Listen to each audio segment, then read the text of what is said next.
ভাই ব্রাদারদের উপরে আমার আন্তরিক অভিনন্দন ও সালাম। আসসালামু আলাইকুম ওয়া রাহমাতুল্লাহ।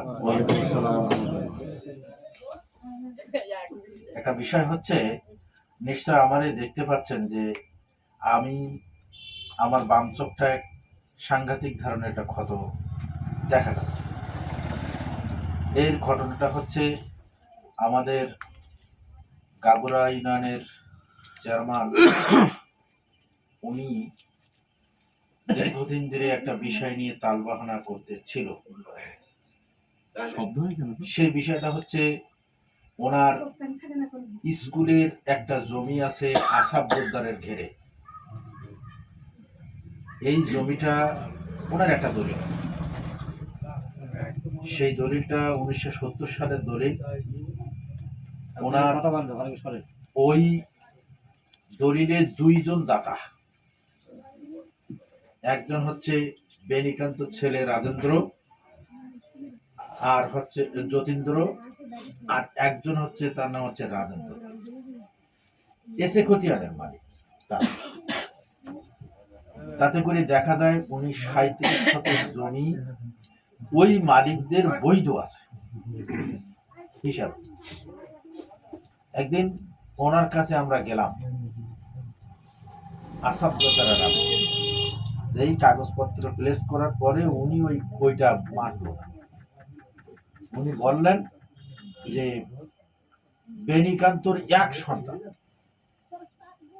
কিন্তু 1972 সালে বেনিকান্ত 6 ছেলে ইসমাইল গানির জমি লিখে দিয়েছিল, যা দীর্ঘদিন যাবৎ আমার নানা মামুদের সাথে বিরোধ ছিল। এখনো সে বিরোধ ছিল। লাস্টে বলে কোর্টে মামলায় তারা হেরে গেল। যাক, ও পর্ব শেষ। এখন বিষয়টা নিয়ে আলোচনা। এরপরে ভাই রবিউলকে জানালাম যে এরকম একটা ঘটনা, বিষয়টা তো লোক অ্যালাউ করতেছে না, তা আমরা একটু বসাবসি করে উচ্চ পর্যায়ে আমরা বিষয়টা নিষ্পত্তি করা যায়। ওনাদেরকে জানানো হলো। রবিউল ওনাদেরকে বললো যে এরকম একটা ঘটনা, আমরা একটু বসতে চাচ্ছি, আপনারা সময় দেন, আপনাদের ওখানে আমরা আসতেছি। ঠিক আছে। এইবার এই সময় দেয়, আমি খুলনা থেকে আসি, ওরা সময় ডিসপাস করে দেয় যে না ভাই এখন আমাদের সময় নেই, এই ঘটনা অমুক কাজে মিলন বা চেয়ারম্যান অমুক কাজে চলে গেছে, এ তারিখ পরিবর্তন করা হবে। ওরা বিষয়টা হিসাব কিতাব করে দেখলো যে ঘটনাটা ঠিকই, এই স্থগিত করে দিয়ে রবিউলের বিরুদ্ধে ওরা নিবন্ধন করতে গেল, মানে মানববন্ধন করতে গেল, যে চাঁদা চাচ্ছে, সন্ত্রাসী কার্যকলাপ করতেছে, এই ধরনের কথা বলতে লাগে। নিশ্চয় আপনারা সেই মানববন্ধনগুলো দেখেছেন লাইভে বা ফেসবুকে দেশে। তখন রশিদ মাস্টার আমার কাছে ফোন দিল, সলেমান উকিল আমার কাছে ফোন দিল। আমি বললাম এইটাই আমি চাইছিলাম, যে এই জিনিসটা নিয়ে আমরা বসি। এটা তো কাগজের ব্যাপার, এটা তো আর মানে অন্য কিছু না, গাছ জোর বা কোনো কিছু কৌশল, এগুলো তো বিষয় না। এই কাগজের, যদি আপনাদের কাগজপত্র ভালো থাকে আলহামদুলিল্লাহ, আমাদের কাগজপত্র যদি ভালো থাকে আমরাও আলহামদুলিল্লাহ। এর কোনো গেদির কোনো পরিবেশ এখানে নাই। অথচ বসার কোন সিস্টেম তারা আসে না। চুপ করো না। ওই যে মানববন্ধন, সন্ত্রাস, সবাই ধারণা করলো, ধারণা না, এটা সত্য 100%, এর ভিতরে সমস্যা। এখন দীর্ঘ একটা সময় নিয়ে এটা জাল পরিকল্পনা তারা রেডি করলো, করে হঠাৎ করে গত বৃহস্পতিবারে, বুধবারের দিন আমার কাছে ফোন করছে আসাফ মামুর কাছে। এ যাবৎ কিন্তু কথাই হয়েছে ওর সাথে আমাদের সাথে। কারণ বিষয়টা তখন এই পর্যায়ে হ্যান্ডেলিং হচ্ছে। আসাদ মামুর কাছে ফোন যে বলতে আপনি এক্ষুনি আসতে হবে, এখন আসতে হবে। কেন?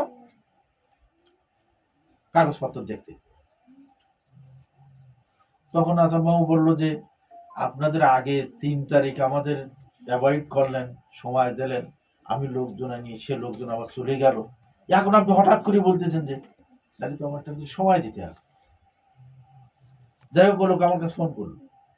আমি বললাম মামা আমি তো মন করলে যাইতে পারি না, আমি শুক্র শনিবার বন্ধের দিন ছাড়া পারবো। ঠিক আছে, তা বলতেছে তারা তো বলতেছে যে এরকম শুক্র শনিবারে হেডমাস্টার মহাসিন থাকে না। তাহলে ঠিক আছে, দেখি আমি একটা লাইন তৈরি করি। তাহলে বললো যে তুমি রশিদ মাস্টারের সাথে কথা বলো। রবিউল নিজেই কিন্তু কয়েক তারিখ রশিদ মাস্টারের সাথে কথা বলেছে, মিলনের সাথে কথা বলেছে। আসছে পরবর্তীতে মিলন আবার ইয়ে করে দে, হেল্ড আপ করে দে, ওই অপকৌশল অবলম্বন করার শুরু করল। এইবার তারা একটা সিস্টেম তারা তৈরি করেছে, এটা আমরা দেখেছি। সেটা হচ্ছে ওনাদের বৈধ জমি যদি থাকতো, স্কুলের প্রতিষ্ঠানের জমির ব্যাপারে সরকার, কোন সরকারি লোক প্রতিষ্ঠানের ব্যাপারে কোনো গড়িমসি করে না।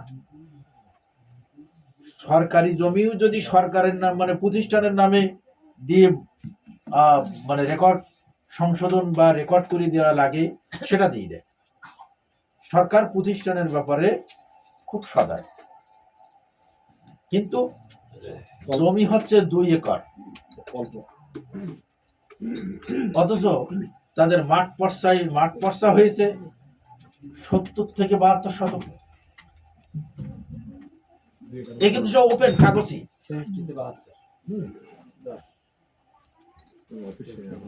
ওখানে তারা সবকিছু, যখন এই দুর্বলতার কারণে বিভিন্ন অপকৌশল তারা পরবর্তীতে তারা একটা পরিকল্পনা করে ডাক দেবে। এবার আমি আসলাম, আমি বললাম রশিদ সাহেবের সাথে কথা বলে বললাম যে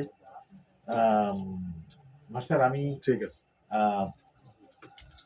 শনিবারে আসি। বলে শনিবারে তো মাস্টার থাকবে না, তা ঠিক আছে রবিবারে আসি। যাই হোক, ওরা প্রথম দিন একটা দলিল দেখাইছে, দ্বিতীয় আর একটা দলিল তাদের বেরিয়েছে। তাহলে তো আমার ফোন করে বলতে হতো যে আপনারা যে চিন্তায় ছিলেন, যে কনফিউশনে ছিলেন, আমরা সেটাকে একটা সুন্দর হয়েছে, আমাদের আরেকটা দলিল বেরিয়েছে স্কুলের নাম। তাহলে তুমি একটা কাজ করো, তুমি এসে দলিলের একটা কপি নিয়ে যাও, নিয়ে রবিউল, আসাদ মামুর এগুলো দেখাইয়ে বিষয়টা, পরিবেশটা শান্ত করে দাও। কিন্তু না, এ কাজ তারা করে।